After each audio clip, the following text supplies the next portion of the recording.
না, আমি স্বাস্থ্যমন্ত্রী আবল তাবল বকে যাচ্ছে কয়েকদিন ধরে। ওই যে বস্তিবাসীরা তো মানতে পারে নাই, তাদের কিন্তু করোনা বেশি হয় নাই, করোনায় মারা গেছে সব উচ্চবিত্ত লোকেরা। কিন্তু আপনি দেখেন হামে মারা যাচ্ছে কিন্তু গরিবরা বেশি, বড় লোকদের সন্তান মারা গেছে, এরকম ঘটনা নাই। কিন্তু ইউনূসকে সর্বদলীয় প্রোটেকশন দেওয়া হয়েছে, তাহলে কি কারণে ইউনূস এই প্রোটেকশন পাবে সেটা কোশ্চেন উঠবে জনমনে। উপদেষ্টা যারা আছে তারা যাতে দেশ ত্যাগ করতে না পারে সেই প্রার্থনা করা হয়েছে। আমি জানি না। এবং আরেকটা ছিল টেলিকম খাতে নীতি পরিবর্তনের কথা। ইউনূস নিশ্চয়ই তার টেলিকম ব্যবসা আছে সেই জন্য করেছিল, সেই জন্য এটার সরকারের কাছে অলরেডি তারা জবাবদিহি চেয়েছে কী কারণে এটা করেছে। কিন্তু পুরো প্রসেসটাতে দেখেন ইউনূসের কী হবে আমি জানি না। এটা বৃহস্পতিবার নাকি রায় দেওয়ার কথা, নির্দেশ দেওয়ার কথা। ইউনূস এইভাবে একের পর এক পার পেয়ে যাচ্ছে। এবং মঞ্জু ভাইরাও এখানে আছেন। মঞ্জু ভাইরাও কিন্তু একটা রাজনৈতিক দল হিসাবে, বিরোধী দল হিসাবে যে ভূমিকা পালন করার, ওনারা সেটা করেন না। সরকার তো করছেই না, বিরোধী দল থেকেও কোনো প্রেশার নাই। বিরোধী দল থেকে যখন প্রেশার না থাকে তখন তো এইভাবে কালফ্রিটগুলো এইভাবে পার পেয়ে যাবে। ইউনূস এবং তার সাংঘাতরা যা করে গেছে, 18 মাসে যা করে গেছে, সেটা বাদ দিয়ে আপনি যদি শুধু শিশু হত্যাকে যদি ধরেন, সেটারও কোনো বিচার এই শিশুরা পাবে কিনা। বিরোধী দলে যে কোনো ধরনের প্রতিবাদ না করা সেটা কোনো উদ্দেশ্য বলে মনে হয় আপনার? সরকার হচ্ছে যে আচ্ছা আমার যত যন্ত্রণা কম আসে তত ভালো, কিন্তু বিরোধী দল তো বলবে কেন এটা হচ্ছে না। জামায়াত এবং মঞ্জু ভাইরা এবং অন্যান্য রাজনৈতিক দলগুলো সবাই এই ব্যাপারে চুপ হয়ে আছে। এবং এই ব্যাপারে যখন চুপ হয়ে আছে তখন জনগণ মনে করতে পারে যে ইউনূসকে সর্বদলীয় প্রোটেকশন দেওয়া হয়েছে, তাহলে কি কারণে ইউনূস এই প্রোটেকশন পাবে সেটা কোশ্চেন উঠবে জনমনে। কিন্তু আজকে স্বাস্থ্যমন্ত্রীর বক্তব্য আপনি শুনেছেন কিনা জানি না, সেখানে তিনি বলেছেন 2020 সালের ডিসেম্বরের পর দেশে নিয়মিত টিকাদান কর্মসূচি না হওয়া এবং টিকার তীব্র ঘাটতি বর্তমান হামের প্রাদুর্ভাবের মূল কারণ বলে উল্লেখ করেন স্বাস্থ্যমন্ত্রী। আমি প্রশ্নটা শেষ করি। সেখানে আপনি ডক্টর ইউনূসের কথা বলছেন, আর বিগত আওয়ামী লীগ সরকারের কোনো দায় দেখেন কিনা? যদি উনি 2020 সালের কথা দায় থাকলে তারও দায়, তাদেরকে বের করতে হবে। কিন্তু আমি তো আপনাদের টেলিভিশনের রিপোর্ট, পত্রিকার রিপোর্ট কোথাও তো পাচ্ছি না। স্বাস্থ্যমন্ত্রী বক্তৃতা দিলে তো হবে না, রিপোর্ট তো আসতে হবে। যারা অনুসন্ধানী রিপোর্ট করছে তারা তো কেউ বলছে না। এবং এবং ইয়ে যে পরিসংখ্যানগুলো তো বলছে না। শিশু মৃত্যু নিয়ে তো বলছে না। 19 সালে তো বাংলাদেশ টিকার জন্য চ্যাম্পিয়ন হয়েছিল। হোল সাউথ এশিয়াতে টিকার কর্মসূচির জন্য বাংলাদেশ অনুকরণীয় দেশ ছিল। তাহলে এইসব গল্প মেরে ইউনূসের দায় দায়িত্ব তো আড়াল করা যাবে না। হয় ওনারা যে 3 মাস ধরে যে হচ্ছে, ওনাদেরও কি দায় দায়িত্ব নাই? এটা কিভাবে এত স্প্রেড করতেছে? গল্প বললে তো হবে না। স্বাস্থ্যমন্ত্রী যদি বলে যান তার নিজের দায়িত্ব আছে, তার আমলে এগুলো বাড়তেছে কেন? তাহলে সেটা ধরুক। এখন রিপোর্টে তো আমি দেখতেছি যে টিকার অভাব ছিল না, টিকার সংকট ছিল না, সংকট ছিল অব্যবস্থাপনা।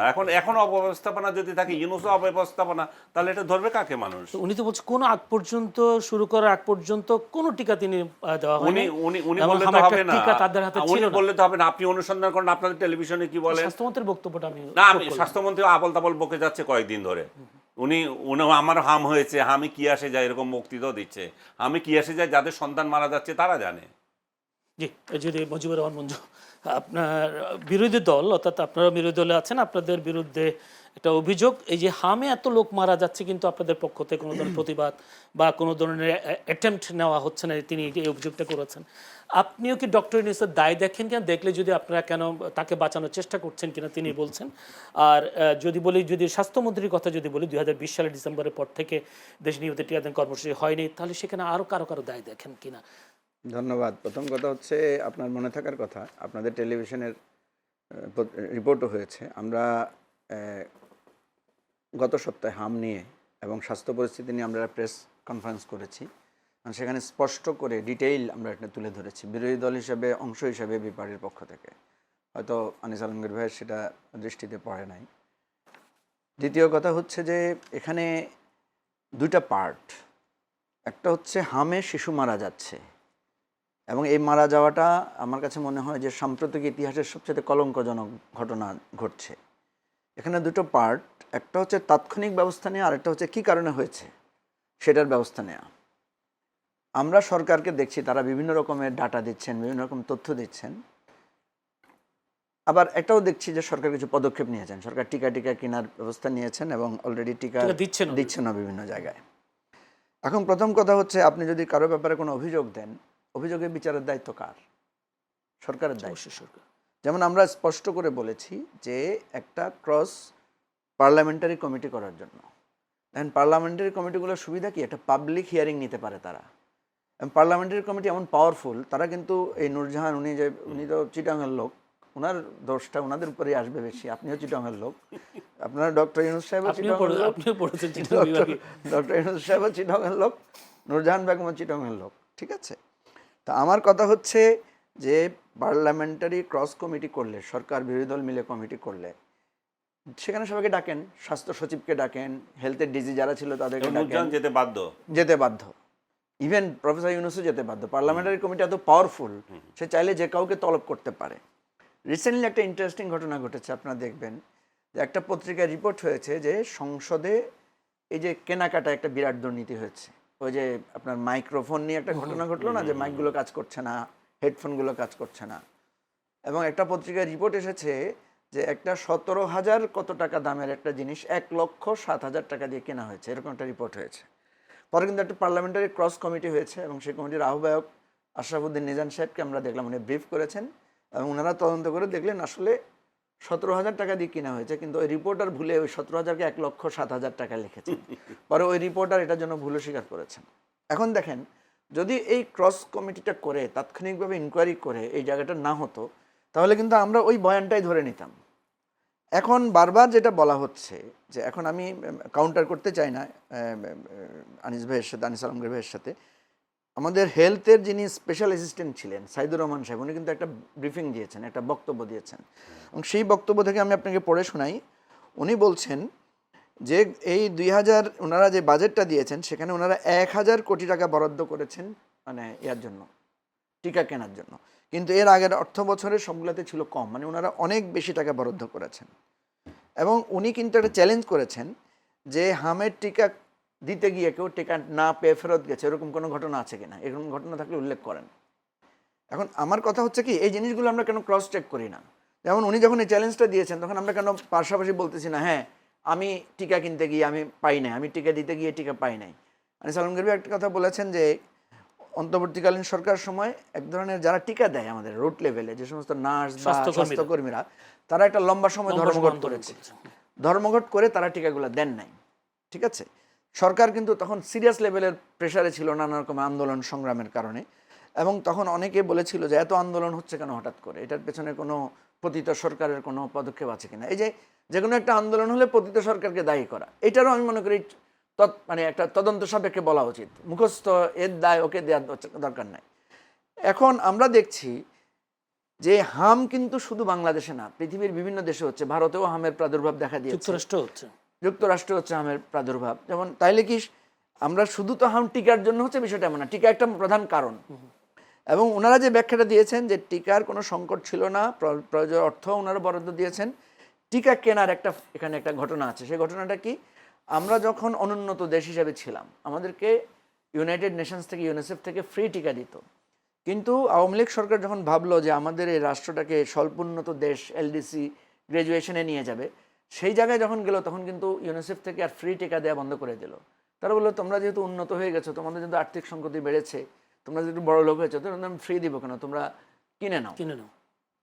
এই ইউনিসেফ থেকে আমরা টিকা কিনে নিতাম, যারা আমাদেরকে ফ্রি দিত। এটা আমাদের বাহাদুরের জন্য যে আমি একটু বড় লোক হয়েছি, এটা ভাব দেখানোর জন্য। যাই হোক, সেইদের ত্রুটি বিচ্ছুতি আমরা আলাদাভাবে বিচার করব।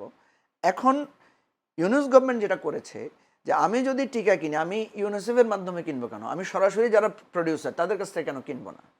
তখন ওনারা এই ক্রয় নীতিটা পরিবর্তন করেছেন, তো ওপেন টেন্ডার দিয়ে আমরা কিনবো। এই ওপেন টেন্ডারে কিনতে গিয়েই ইউনিসেফের সাথে এখানে গ্যাপটা হয়েছে, এবং এই প্রসেসটা ওনারা শেষ করতে পারেন না, যার কারণে টিকাটা কিনতে পারেন নাই। এখন দুটো কথা, সেই সময় ইউনিসেফের পক্ষ থেকে বলা হচ্ছে আল্লাহর দোহাই আপনারা এই টিকা নিয়ে। যাই হোক, এখানে যে প্রসঙ্গটা আমার কাছে কয়েকটা ইস্যু, একটা হচ্ছে যে এখানে কোনো দুর্নীতি হয়েছে কিনা, টাকা লোপাট হয়েছে কিনা, যে টিকার টাকা মেরে দিয়েছে, টিকা দেয় না, এটা একটা ঘটনা। এটা যদি হয় এটা অবশ্যই সিরিয়াসলি অফেন্স। আরেকটা হচ্ছে উনি যেটা বলেছেন অভিজ্ঞতার অভাব। এখানে অভিজ্ঞতা কার অভাব? নূরজাহান বেগম, ওনার অভিজ্ঞতার অভাব থাকতে পারে, কিন্তু ওখানে যে পুরো স্বাস্থ্য ব্যবস্থাপনা আছে, বিশাল সচিবালয়, সেখানে ডিজি আছেন, এখানে ওনারা নোটগুলোতে কি লিখেছিলেন? ধরেন ওনারা লিখেছেন কিনতে হবে, ওনারা লিখেছেন ইউনিসেফ থেকে এখন কিনতে হবে দ্রুত, নূরজাহান বাদ করে দিয়েছেন, তাহলে নূরজাহানকে ধরতে হবে। যদি ওনারাই লিখেন যে হ্যাঁ এটা আমরা ওপেন টেন্ডারে কিনবো, ওপেন টেন্ডার কিনলে আমাদের এত টাকা বাঁচবে, তাহলে আমরা ওদেরকে ধরবো যে আপনারা তো এক্সপার্ট, আপনারা তো ইপিআই কর্মসূচির সাথে অনেক দিন থেকে ইনভলভ ছিলেন, সেই জন্য আমার কথা হচ্ছে ভাই, এই দোষারোপের রাজনীতি না করে, দোষারোপের জায়গায় আমরা তো বহু করেছি, ইমিডিয়েটলি আমি মনে করি একটা ক্রস কমিটি পার্লামেন্টারি করা দরকার, করে 1 সপ্তাহের মধ্যে আমাদেরকে জানান যে আসল ঘটনাটা কি, তাহলে এটা আমরা সেটেল করব। দ্বিতীয় হচ্ছে, এখন আমরা টিকার মৃত্যুতে, টিকার এখানে অনেকগুলো ঘটনা তৈরি হয়েছে। দেখেন, একটা হচ্ছে যে আমাদের নিয়ম ছিল 9 মাস বয়স থেকে টিকা দেয়া, 9 মাসের আগে বাচ্চারা সেফ, তাদেরকে যেহেতু মায়ের দুধ খায় তাদের ইমিউনিটি থাকে, হয় না। কিন্তু এখন দেখা যাচ্ছে 5 মাস বয়সের নিচে থেকে প্রায় 30% 40% এই হামে আক্রান্ত শিশুরা কম। তাহলে দেখা যাচ্ছে যে আমাদের এই হামের যে জীবাণুটা আছে সে কিন্তু তার ক্যারেক্টারও চেঞ্জ করতেছে। এবং কখনো দেখা যাচ্ছে এখন কিন্তু দেখেন সাথে সাথে কিন্তু ওনারা রিভিউ করে আরও কম বয়স থেকে টিকা দেওয়া শুরু করেছেন। অর্থাৎ একটা জিনিস আমাদের এই যে থ্রেট আসতে পারে, একটা জিনিস আমরা টিকায় স্বয়ংসম্পূর্ণ হয়ে গেছি, কিন্তু এরপরে যে আবার থ্রেট আসতে পারে তো। এই যে আমরা করোনার পরিস্থিতি দেখেছেন বাংলাদেশে, আমরা দেখলাম যে করোনায় বড় লোকেরা বেশি আক্রান্ত হয়েছে, গরিবরা কম হয়েছে। এবং আমাদের যে ওই যে সোশ্যাল ডিস্টেন্সিং আমরা যেভাবে মানছি, ওই যে বস্তিবাসীরা তো মানতে পারে নাই, তাদের কিন্তু করোনা বেশি হয় নাই, করোনায় মারা গেছে সব উচ্চবিত্ত লোকেরা। কিন্তু আপনি দেখেন হামে মারা যাচ্ছে কিন্তু গরিবরা বেশি, বড় লোকদের সন্তান মারা গেছে এরকম ঘটনা নাই কিন্তু।